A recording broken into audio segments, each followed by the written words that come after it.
নমস্কার। আনকাট রাতের গল্প নিয়ে চলে এলাম আমি অমিতাভ। আজকে আপনাদের সঙ্গে যাব সুহানা সফর অর্থাৎ চলচ্চিত্র জগতে, যেখানে পরতে পরতে নানান ধরনের উত্তেজনা, উন্মাদনা আর রূপালী মোড়কে জড়িয়ে থাকা সোনালি অনেক রহস্য। আজকের আনকাট রাতের গল্পের বিষয় অবশ্যই সিনেমা। সিনেমার কথাই যখন এলো তখন সবার প্রথমে জিজ্ঞাসা করি বা জানতে চাইব আপনাদের কাছে, আপনাদের কি মনে হয় ভারতবর্ষের সর্বকালের এখনো পর্যন্ত শ্রেষ্ঠ সুপারস্টার কে? আপনাদের অনেকের মনে হবে বম্বের কোনো নায়ক দিলীপ কুমার হতে পারেন, রাজ কাপুর হতে পারেন, রাজকুমার হতে পারেন, আপনাদের ধর্মেন্দ্র হতে পারেন, কিংবা এই প্রজন্মের শাহরুখ, আমির, সালমান, অমিতাভ বচ্চন, দেব আনন্দ, এই নামগুলো ঘোরাফেরা করবে সর্বকালের সুপারস্টারের নাম যদি আমরা জানতে চাই। বা দক্ষিণের কথা যদি বলি তাহলে রজনীকান্ত, চিরঞ্জীবী নাকি প্রভাস। আসলে এরা সবাই স্টার, কিন্তু ভারতবর্ষের সর্বকালের শ্রেষ্ঠ সুপারস্টার তিনি কে, এটা হয়তো আজকের চলচ্চিত্র প্রেমী অনেকেই জানেন না। কেন তিনি সুপারস্টার? তিনি সুপারস্টার এই কারণ তিনি দিয়েছেন 50টারও বেশি ব্লকবাস্টার সিনেমা।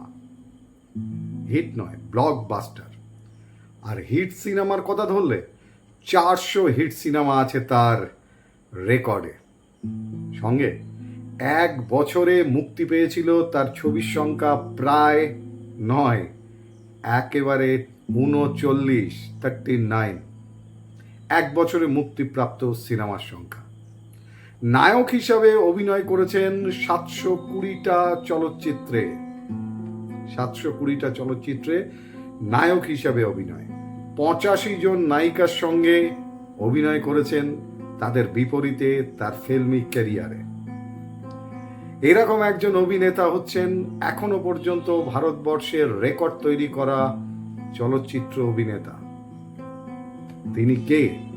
আসুন সেই গল্পটাই আপনাদের সঙ্গে বলি। তিনি মালয়ালম ছবির অন্যতম আইকন অভিনেতা, কেরালার সাংস্কৃতিক মডেল বা আইকন, তার নাম প্রেম নাজির। হ্যাঁ, 700রও বেশি ছবিতে তিনি নায়কের চরিত্রে অভিনয় করেছেন। মোট ছবির সংখ্যা প্রায় 800। ভাবতে পারছেন? এই প্রেম নাজির, তার কিন্তু এটি আসল নাম নয়। জন্মগত নাম আব্দুল কাদের। 1952 সালে মরুমাকাল সিনেমার মাধ্যমে মালয়ালম সিনেমায় তার আত্মপ্রকাশ। সেই সময়ও তিনি আব্দুল কাদের। দ্বিতীয় সিনেমা বিশপ্পন্তর সিনেমা করার সময় তিনি তার নাম বদলান এবং তার নাম হয়ে যায় প্রেম নাজির। এবং তারপর তার আর থেমে থাকা সম্ভব হয়নি। তারুণ্যের হার্টথ্রব দিয়ে তার স্টারডমে পৌঁছানোর পথ শুরু করেছিলেন তিনি। মালয়ালম সিনেমায় সুপারস্টার হিসাবে তাকেই দেখে আসছে 1950-এর দশক থেকে চলচ্চিত্র প্রেমীরা। হ্যাঁ, 1950 থেকে 1975 এই সময়কালের মধ্যে তিনি মোট চলচ্চিত্রে যে অভিনয় করেছেন তার পাশাপাশি বজায় রেখেছেন তার নায়কোচিত স্টারডম। ভাবতে পারছেন? 800 ছবির অভিনেতা, 720 ছবিতে নায়ক, 50টারও বেশি ব্লকবাস্টার ছবি দেয়া এবং 400 হিট চলচ্চিত্র। প্রেম নাজির একমাত্র অভিনেতা এই রেকর্ড যার ঝুলিতে। এরকম একটি মানুষ যার সম্পর্কে আমরা অধিকাংশ মানুষই জানি না। 1979 সালে প্রেম নাজিরের একসাথে 39টা ছবি বক্স অফিসে মুক্তি পেয়েছিল। ভাবা যায়, একটা বছরে রিলিজ করছে একজনের অভিনেতা নায়কের ছবি 39টা। 700 ছবিতে 85 নায়িকা যাদের বিপরীতে তিনি অভিনয় করেছেন। তার মধ্যে অভিনেত্রী শীলা, সেই দক্ষিণী নায়িকা শীলার সঙ্গে অভিনয় করেছেন 130টি চলচ্চিত্র তার বিপরীতে নায়ক হিসাবে। আপনাদের যদি হিটের পরিসংখ্যান একটু দেই তাহলে আপনাদের বুঝতে পরিষ্কার হবে 400 হিট চলচ্চিত্র করা যা তা ব্যাপার নয়। অমিতাভ বচ্চনের হিট ছবির সংখ্যা 56। রাজেশ খান্না চলচ্চিত্র জীবনে 42টা চলচ্চিত্রে তার হিট, 42টা চলচ্চিত্র তার হিট। SRK, সালমান খান, শাহরুখ খান এবং সালমান খান তাদের কোটাও 30 অতিক্রম করেনি হিট চলচ্চিত্রের ক্ষেত্রে। সেখানে 400 হিট চলচ্চিত্র, ভাবতে পারছেন? রজনীকান্ত, প্রভাসেরও নেই, কিন্তু যাদের নাম বললাম, রাজেশ খান্না, অমিতাভ, প্রভাস, রজনীকান্ত, সালমান খান, শাহরুখ খান, এদের সবার ছবি যদি একসঙ্গে, হিট ছবি একসঙ্গে করেন, তাহলে বোধহয় 400 হবে না। তিনি 400 ছবিতে হিট, এই রেকর্ডটা তৈরি করতে পেরেছেন। এরকম একজন মানুষ প্রেম নাজির, এবং সেই মানুষটি 79 সালের পর, 80 সালের পর আর নায়কের চরিত্রে তিনি সেইভাবে আর অভিনয় করেননি। তারপর 1989 হাম, একটি ঋতু পরিবর্তনের সময় তৈরি হওয়া যে ভাইরাল একটি বিষয়, একটি রোগ, সেই হাম রোগের শিকার হয়ে মৃত্যু হয় এই বিখ্যাত অভিনেতা, যিনি 7 এপ্রিল 1926 সালে জন্মগ্রহণ করেছিলেন, প্রেম নাজির, যার পোশাকি নাম ছিল আব্দুল কাদের। ভারতবর্ষের চলচ্চিত্রে এখনো পর্যন্ত তিনি সর্বশ্রেষ্ঠ সুপারস্টার, কারণ তার রেকর্ড এখনো পর্যন্ত কেউ তো ভাঙতে পারেনি। জানি না আগামী দিনেও কেউ ভাঙতে পারবে কিনা।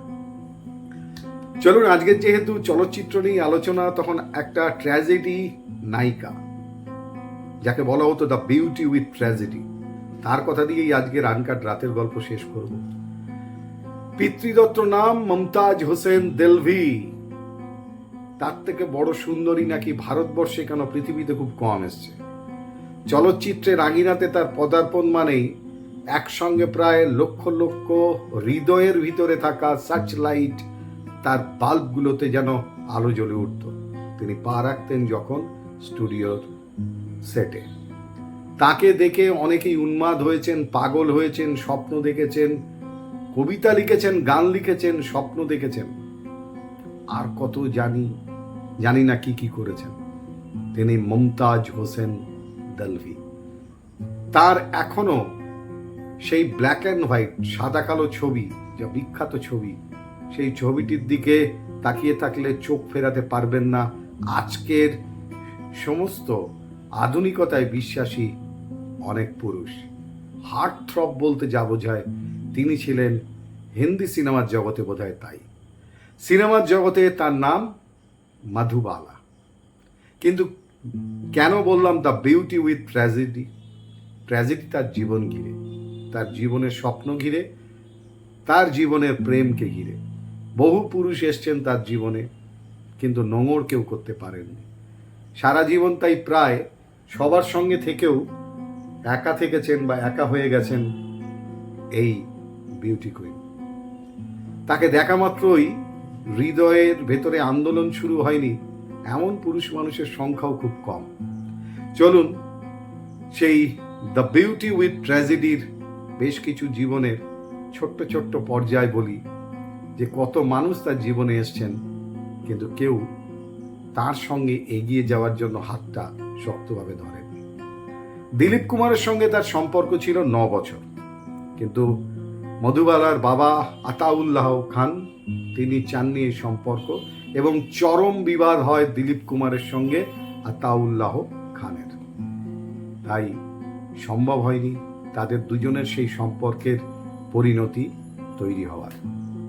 দিলীপ কুমার 9 বছর ছিলেন তার জীবনে, কিন্তু মধুরেণও সমাপয়েত হয়নি। প্রথম থেকে যদি বলি, তার জীবনে কে আসেননি, সেই সময়ের মুম্বাই চলচ্চিত্রের তাবর তাবর মানুষরা তার প্রেমে হাবুডুবু খেয়েছেন। কতজনের নাম বলবো? সবার প্রথম লতিফ, তারপরে মোহন সিনহা, তারপরে কামাল আমরোহি, পরিচালক কামাল আমরোহি, অভিনেতা প্রেমনাথ, বিখ্যাত জুলফিকার আলী ভুট্টো, দিলীপ কুমার তো আছেনই, প্রদীপ কুমার বিখ্যাত নায়ক, ভারতভূষণ এবং সবশেষে কিশোর কুমার। প্রথম প্রেম মধুবালার লতিফের সঙ্গে, কিন্তু একদিন তিনি লতিফকে বিদায় জানিয়েছিলেন একটি লাল গোলাপ দিয়ে। লতিফ যতদিন বেঁচে ছিলেন সেই গোলাপটিকে তিনি কখনো ভোলেননি। তার বইয়ের মধ্যে তিনি যত্ন করে সেটিকে রেখে দিয়েছিলেন। এবং আমরা জানি সম্ভবত 23শে ফেব্রুয়ারি মৃত্যুদিন, সম্ভবত, ভুল হতেও পারি। যাই হোক, সেই খবর যেদিন প্রথম পেলেন লতিফ যে মধুবালা আর নেই, তিনি সেই গোলাপটা নিয়ে গিয়ে তার কবরে দিয়ে এসেছিলেন। এবং লতিফ যতদিন বেঁচে ছিলেন প্রত্যেক বছর তিনি ওই মৃত্যু দিনে ওই কবরে গিয়ে একটি করে লাল গোলাপ দিয়ে আসতেন, তার ভালোবাসার স্মৃতি হিসাবে। লতিফের পর তার জীবনে এসেছিলেন পরিচালক কিদার শর্মা, কিন্তু সেই সম্পর্ক বেশি দূর গড়ায়নি। পরিচালক কামাল আমরোহি রীতিমতো তাকে দেখে উন্মাদ হয়ে গিয়েছিলেন। হ্যাঁ, উন্মাদের মতো ভালোবেসেছিলেন মধুবালাকে, মমতাজ হোসেন দেলভিকে। কিন্তু তিনি ছিলেন বিবাহিত। কে তার স্ত্রী? মীনা কুমারী। এবং মীনা কুমারীকে মধুবালা একদম পছন্দ করতেন না। শর্ত রেখেছিলেন কামাল আমরোহিকে মধুবালা যে মীনা কুমারীকে ডিভোর্স করতে হবে, তবেই তিনি বিয়ে করবেন। কিন্তু কামাল আমরোহি চেয়েছিলেন যে দুই স্ত্রীর সঙ্গেই তিনি সম্পর্ক অটুট রাখতে চান, এবং সেই কারণবশত তাদের ছাড়াছাড়ি হয় বা সম্পর্কটি নষ্ট হয়ে যায়। এরপর আসেন অভিনেতা প্রেমনাথ মধুবালার জীবনে। 6 মাস টিকেছিল সেই ভালোবাসার সম্পর্ক, কারণ প্রেমনাথ বলেছিলেন যে তিনি বিয়ে করতে চান, কিন্তু বিয়ে করতে গেলে যেটা তার শর্ত ছিল সেটা হচ্ছে যে তাকে ধর্ম পরিবর্তন করতে হবে, অর্থাৎ ইসলাম হিসাবে নয়, তাকে ধর্ম পরিবর্তন করে প্রেমনাথের ধর্মে আসতে হবে বিবাহিত জীবনে প্রবেশ করার আগে। কিন্তু তিনি ধর্ম পরিবর্তন করতে চাননি, তাই সেই সম্পর্কটাও আর এগোয়নি। এইভাবে একে একে ছেড়ে গেছেন সবাই। এবং তারপর জুলফিকার আলী ভুট্টো, তিনি ছিলেন বম্বে হাইকোর্টের একজন ব্যারিস্টার, এবং সেই সঙ্গে সঙ্গে তার প্রচুর সম্পত্তি ছিল তখন বম্বেতে, তাই বম্বেতে আসা যাওয়া তার লেগেই থাকত। মুঘল-ই আজমের যখন শুটিং হচ্ছে, এতটাই তিনি আচ্ছন্ন ছিলেন মধুবালাতে যে নিয়মিত সেই শুটিংয়ের ফ্লোরের দর্শক ছিলেন তিনি। হ্যাঁ, জুলফিকার আলী ভুট্টো, অনেক কথা শোনা যায়। এরপর 1960 সালে তার জীবনে আসেন কিশোর কুমার। কিশোর কুমারের সঙ্গে তাদের পরিণয় পর্যন্ত যায়, এবং বিয়ের পর তারা যখন বিদেশে যান, সম্ভবত লন্ডনে, সেখানে গিয়ে অসুস্থ হয়ে পড়েন মধুবালা, এবং তখন জানা যায় যে তার হৃদযন্ত্র অর্থাৎ হার্টে সমস্যা রয়েছে, সেখানে একটি ছোট্ট ফুটো বা ছিদ্র রয়েছে। এরপর ফিরে আসার পর ক্রমশ দূরত্ব তৈরি করতে থাকেন কিশোর কুমার, এবং শোনা যায় মধুবালার যিনি ছোট বোন ছিলেন, তিনি একটি জায়গায় বলেছেন একটি সাক্ষাৎকারে যে 2 মাসে হয়তো একবার দেখতে আসতেন মধুবালা। এরকম হার্ট থ্রব একজন নায়িকা, তার পাশে শেষ দিনে কেউ ছিল না, কোনো ভালোবাসার মানুষ। হ্যাঁ, এটাই সত্যি ঘটনা। এত একাকিত্ব, এত যন্ত্রণা, সেটাকেই তিনি জীবন দিয়ে উপভোগ করেছেন, অনুভব করেছেন। তার জীবনে বহু মানুষ এসছেন, পাগলের মতো ভালোবেসেছেন, কিন্তু তার শেষ দিনগুলোতে তিনি বড্ড একা ছিলেন, হয়তো গোটা জীবনটাই। সেই জন্যই তো তাকে বলা হয় দ্য বিউটি উইথ ট্র্যাজেডি। আর ওই বাংলাতে একটা প্রবাদ আছে না, অতি বড় ঘরণী না পায় ঘর, অতি বড় সুন্দরী না পায় বর। আজকের ফিল্ম সম্পর্কিত এই আনকাট রাতের গল্প কেমন লাগলো জানাবেন, কারণ এই দুজন মানুষ সম্পর্কে হয়তো অনেক কম আজকের প্রজন্ম জানেন। তাই আজকের ফিল্মি সফরের সঙ্গে আপনাদের একটু নতুন করে আনকাট রাতের গল্পে একটু অন্য বিষয়ে গেলাম। এরকমই বেশ কিছু অজানা জিনিসকে নিয়েই আবার ফিরে আসবো পরবর্তী পর্বে। ততক্ষণের জন্য সবাই ভালো থাকুন, সুস্থ থাকুন, সাবধানে থাকুন, সচেতন থাকুন, আনন্দে থাকুন, আর বাংলার সঙ্গে থাকুন, বাংলার সংস্কৃতির সঙ্গে থাকুন। আজকের মতো শুভরাত্রি।